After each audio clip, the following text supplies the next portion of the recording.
इनका जब प्राण प्रतिष्ठा हुआ था दोनों का, तब का ये मनाया जाता है। इसको हम तुम उसके उपलक्ष्य में बोल देते हैं जन्मदिन के, पर इनका मेन जो वो है तो वो जो है कि जब इनका प्राण प्रतिष्ठा हुआ था उस उपलक्ष्य में ये मनाया जाता है, क्योंकि इन्हीं 12 नवमी को इनका प्राण प्रतिष्ठा हुआ था।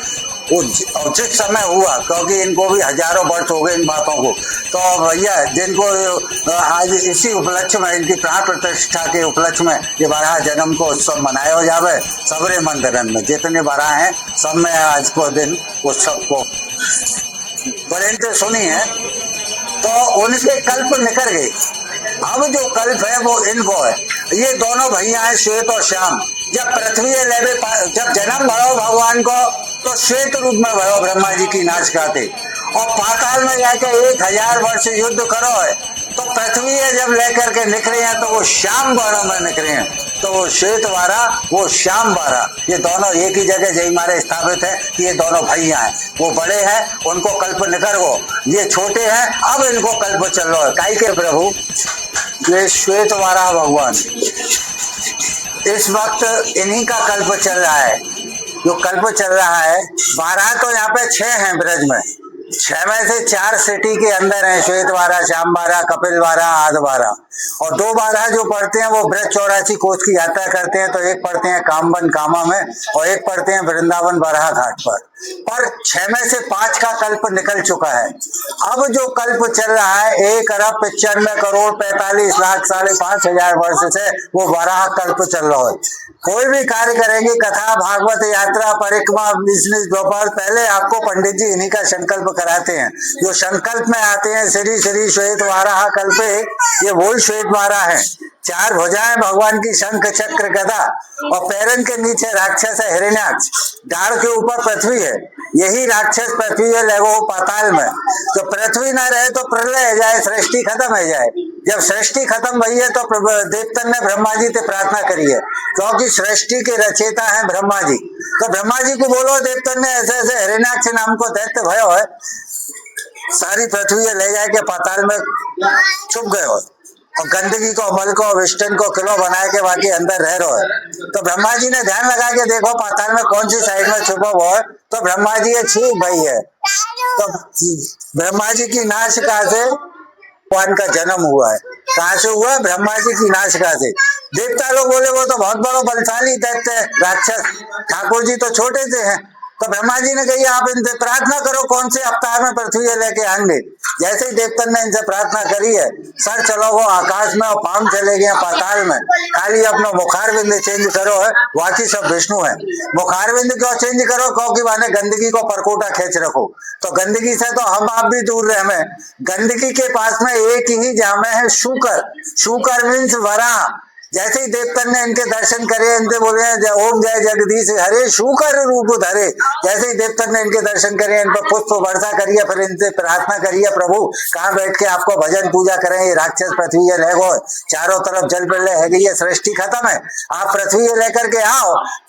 तो भगवान पाताल में गए हैं। जाकर के देखो कि ये राक्षस अपने परकोटा के अंदर सोए रहो, जैसे हम आप सोए तकिया लगा के, ऐसे ही ये सारी पृथ्वी की चटाई किसी तरह घड़ी करके और सराहने लगा के सोए रहो। अब आप समझो पृथ्वी कितनी विशाल है, वहां को वो सिर्फ तकिया बना के सो रहो तो वो कितना विशाल हो। तो इनके ऊपर तो शब्द बोलूंगा मैं कि दुर्योधन जो होगा वो 2 वर्ष माँ के गर्भ में रहो तो माने महाभारत कराई, और ये जो दोनों भैया हिरण्याक्ष हिरण्यकश्यप, ये 100 वर्ष तक माँ के गर्भ में रहे और जन्म लेते हिमालय से भी बड़े है गए। और इन्हें इतनी घोर तपस्याएं करी, इतनी घोर तपस्याएं करी कि इन्हें ब्रह्मा जी से मृत्यु पर विजय के वरदान प्राप्त कर लिए। तो जैसे ही भगवान ने देखो ये सो रहो तो जाको जो है शंखनाद करके जगाया और फिर जाते कहिए कि भाई तो उठ, मैं आया हूँ। तो जाना देखो कि ये तो आकाश से लगे भैया। तो ये बोलो राक्षस कौन हो तुम? भगवान बोले मैं तेरा काल हूँ, तू पृथ्वी चुरा के ले आया हो, चाहे मुझे दे दे, मैं तो को अभी भी क्षमा कर दूंगा, जीवन दान दे दूंगा। पर इनको मालूम है राक्षसन को, क्योंकि इन पर वरदान ही ना अस्त्र ते मरू, ना शस्त्र ते मरू, ना पृथ्वी पे मरू, ना आकाश में मरू, ना दिन में मरू, ना रात में मरू, ना नर ते मरू, ना नारायण ते मरू। 12 महीना में काउ महीना में ना मरू। तो जाए मारवे को भगवान ने अलग से 1 महीना बनाया जो तीसरी साल में आवे जामे आवे वो भाई हम तुम बोले अधिक मास पुरुषोत्तम मास, पर वहां को ओरिजिनल नाम है मल मास, क्योंकि वहां ने मल को परकोटा खेच रखो पताल में।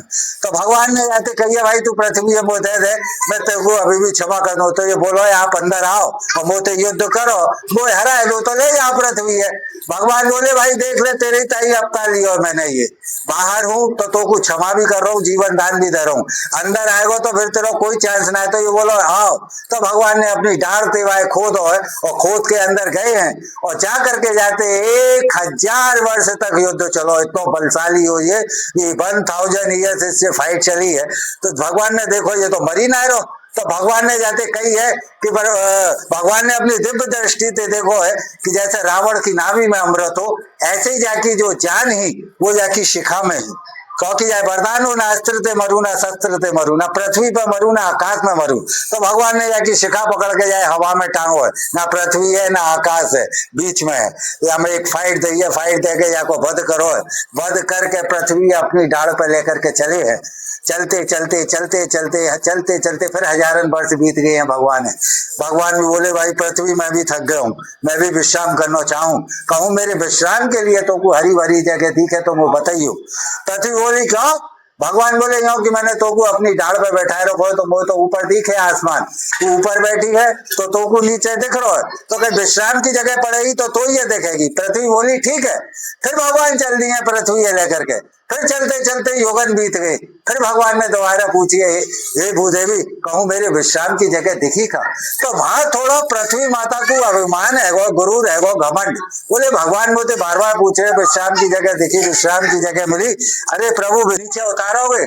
तो भगवान ने समझ ली कि जाए अब मेरे विश्राम की जगह ना मिलेगी। तो भगवान बोले हे भूदेवी तोकू तो मेरे विश्राम की जगह ना मिलेगी, अब मैं तोकू लेकर के चल रहा हूँ जाको कभी कछु ना बिगड़े, कितनी प्रलय है जाए, कितनी सृष्टि खत्म है जाए, मथुरा हर युग में मौजूद रहती है, ये कभी समाप्त नहीं होती।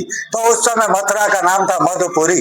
तो यहाँ करके भगवान ने विश्राम किया है, पृथ्वी को विश्राम कराया है, तो उसका नाम विश्राम घाट। उसी के बगल में वराह घाट। गयायाम पिंडदाने यत् फलम ज्येष्ठ पुष्करे तत्फलम संभावनोति श्वेतम दृष्टवा सदा नरा, ये वराह पुराण में लिखा हुआ है।